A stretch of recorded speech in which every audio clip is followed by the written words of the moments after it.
yang telah melimpahkan rahmat dan hidayahnya kepada kita semua sehingga kita dapat berkumpul bertatap muka langsung dalam kegiatan pengabdian kepada masyarakat yang diselenggarakan oleh Program Studi Teknik Industri Universitas Pamulang bekerjasama dengan Desa Singkup, Kecamatan Japara, Kabupaten Kuningan, Jawa Barat.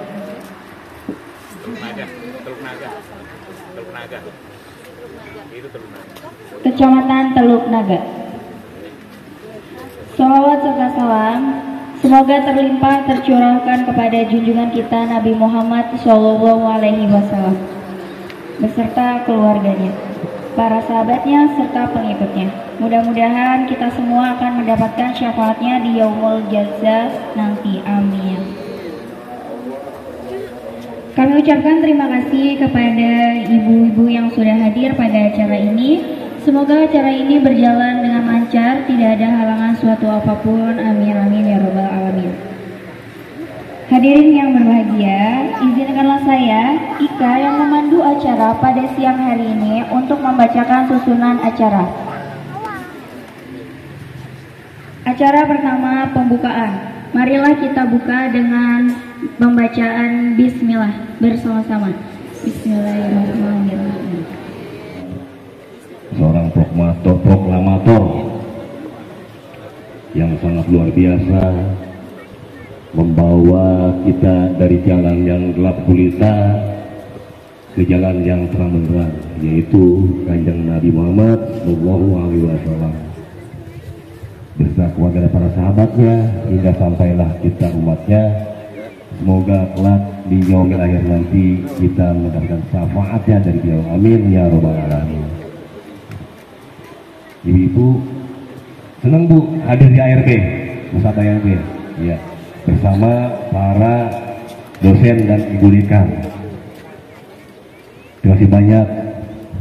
Alhamdulillah saya ini sudah beberapa kali di ARB, luar biasa. Mudah-mudahan ARB ini sebuah ikon dari tatanan kebertanian. Desa Kebon jauh Pak, lumayan, kampungnya jauh kemana-mana, ya. Sepi, tapi alhamdulillah adanya urbanisasi, perpindahan dari bandara ke setiap desa membawa dampak yang baik. Ya, di sini mahasiswi program studi teknik industri, namanya Ika. Nah, Pak Agus, kira-kira untuk kita mau PKM-nya apa ini Pak Agus nih? Nah, kita mau bikin cenderamata gitu ya. Nanti bisa macam-macam tergantung nanti ide-ide ibu. Tapi prinsipnya ini bahannya adalah campuran resin. Oh, gitu. Ya, jadi di dalamnya nanti bisa kita kasih apa gitu. Oke, udah langsung pertanyaan ini Pak Agus ini. Wah, nanti ada Bu, nanti ada slide-nya. Ya, ada slide-nya. Nah, ini lagi disiapkan terlebih dahulu nih sama Ika ya untuk bahan-bahannya. Jadi ibu-ibu di sini nanti kami akan mempresentasikan sekaligus nanti ibu-ibu juga boleh langsung mempraktekkan gitu ya. Nah, ini proses pembuatan kerajinan tangan dengan menggunakan bahan resin ya untuk meningkatkan kreativitas kewirausahaan ya. Nah, ibu-ibu di sini ada yang berwirausaha atau banyak ya, pasti ya Pak Agus ya. Ibu zaman sekarang modelnya pinter nyari duit bantuin suaminya. Ya. Wah, suami lama. Ya. Sebulan gitu ya Bu ya nunggunya ya, kelamaan. Padahal makan tiap hari ya Bu. Ya Bu, jadi nanti di sini kita memberikan apa ya, salah satu contoh ya Bu ya, nanti mungkin sebagai peluang ya untuk ibu-ibu ya, sebagai untuk wirausaha gitu ya Pak Agus ya.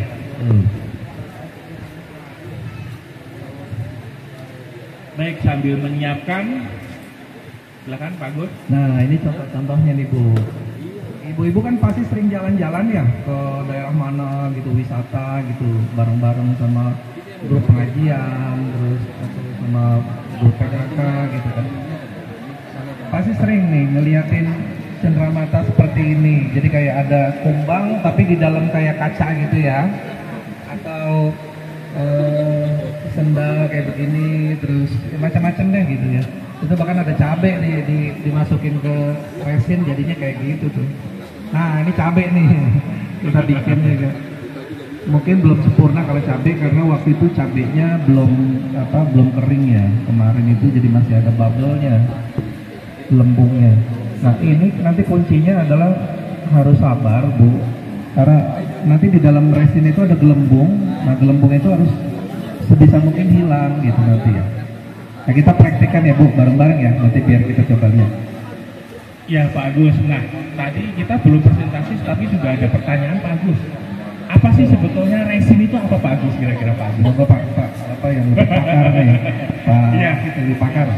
Jadi resin itu bahan kimia ya Bu ya, yang cair dan kental. Nah itu dapat mengeras ya melalui proses kimia seperti pemanasan, pencampuran dengan pengeras atau hardener ya. Nah nanti resin ini juga bisa untuk kerajinan tangan ya, industri seni yang sifatnya itu bening dan tahan lama, mudah dibentuk ya. Nah mudah dibentuk ini nanti bisa seperti tempatnya atau alat cetaknya gitu ya Bu ya. Misalkan cetakannya bulat, nanti juga jadi bulat gitu ya Bu ya. Nah ini berdasar resin ini yang tadinya cair nanti menjadi padat atau menjadi keras ya. Nah ketika dicampurin dengan kimia yang lain atau pengeras ya, hardener gitu ya, itu ya bagus ya. Nah, kasih contoh Pak, boleh Pak cetakannya Pak itu Pak. Iya, nah ini kan, nah cetakannya seperti ini Bu ya, cetakannya seperti ini agak lembek gitu ya. Nah ini untuk cetakannya ada yang bentuknya bulat, ada yang bentuknya loaf gitu kan, ada yang kotak. Nah nanti ketika resin dituangkan di dalam cetakan ini nanti akan berbentuk seperti cetakan seperti ini ya Ibu ya. Nah nanti ini bisa dilihat contoh hasilnya. Nah kalau untuk resin sendiri seperti ini ya, cair, bentuknya cair ya Ibu ya, cair. Nah karena memang ini termasuk bahan kimia ya, memang kita harus hati-hati Ibu ya. Artinya penempatannya juga kita harus hati-hati ya. Jangan sampai ini kelihatannya kalau panas-panas ini kan seger gitu ya. Nanti kalau nggak tahu, apalagi ditaruh kulkas gitu kan. Nah nanti kalau yang nggak tahu diminum gitu ya. Jadi memang harus hati-hati juga. Nah ini untuk resinnya, terus yang ini, nah ini yang disebut hardener atau pengerasnya Ibu ya. Jadi kalau ketika nanti dicampurkan ya, nanti dalam jangka beberapa waktu dia akan mengeras ya. Nah ini ya. Kalau tidak pakai hardener tidak akan keras ya, lama ya. Iya, nah contohnya ini kalau tidak dicampur ya ini masih cair gitu. Tapi kalau dicampur dengan harden ini, nah nanti ini malah mencetak botol seperti ini untuk mengeras di botol gitu ya. Nah ini kalau untuk resin ini memang warna awalnya pink gitu ya. Nah tapi nanti ketika dicampur nanti akan bening gitu, jadi bening gitu. Nah makanya diperlukan untuk pewarna juga. Kalau semisal warnanya pengennya merah, nah nanti juga ada pewarna merah.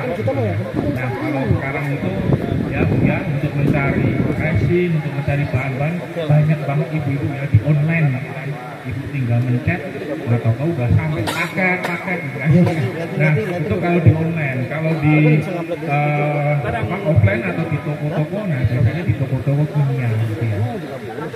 Oke, ibu-ibu ya. Nah Pak Agus nih kira-kira ya Pak ya, untuk persiapannya nih Pak Agus ya, persiapannya itu kita ada tadi ya resin, hardener, terus ada cetakan, ada pewarna. Nah pewarna mana pewarna? Ini perwarna, saya bawanya perwarnanya yang merah. Nah ini tergantung ibu-ibu nanti mau mencetak warnanya yang warna apa. Nah kalau warna kuning nanti belinya yang warna kuning gitu ya Bu ya. Terus ada gelas ukur atau pengaduk. Nah ibu-ibu nih, nah nih ya, ini ada mililiternya gitu ya. Nah kalau ibu-ibu pernah beli obat ibu ya, obat batuk yang cair gitu, batuk nih ya. Nah itu biasanya mendapatkan ini gitu ya. Nah ini juga saya ambil dari untuk ya obat batuk gitu ya, karena di sini ada takarannya ya, mililiternya. Nah nanti kita campur gitu ya. Nah, karena tadi ya Ibu ya, karena ada bahan kimianya, jadi nanti pakai masker memang agak bau gitu ya Bu ya. Terutama kalau nanti ibu-ibu praktekannya di dalam ruangan tertutup ya.